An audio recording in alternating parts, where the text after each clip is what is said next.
I want to thank WEF for the recognition of our Alibaba Xinxi Digital Factory as one of the global lighthouse projects. When we start our digital factory initiative, the whole driving force is about the consumption change.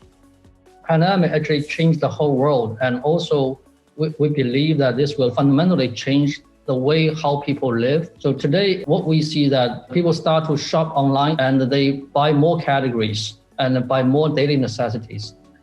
Our new retail initiatives, because of our continuous efforts, they are serving both offline customers as well as online customers, and they fulfill in-store and deliver their products to customers at home. And this is from the consumer side. But over time, we move back, and now we enter into a stage of new manufacturing. We do believe that in the future, that the large-scale stand production will transform into a very flexible, small-scale production.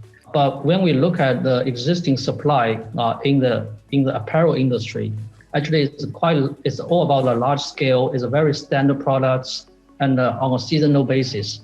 But how can we upgrade the supply to meeting the quick changing demand of the customers?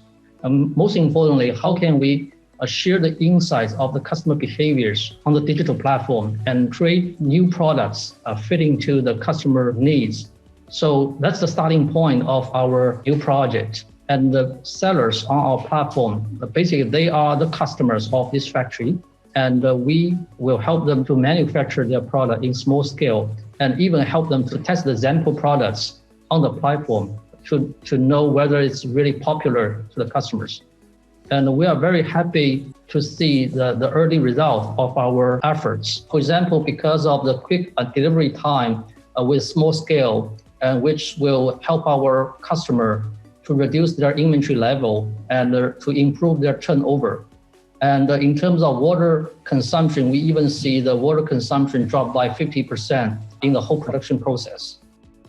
We strongly believe that the entire society, entire business experience a digital transformation.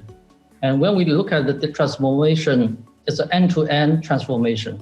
All things, all chemistry should get together and generate the synergies for the future.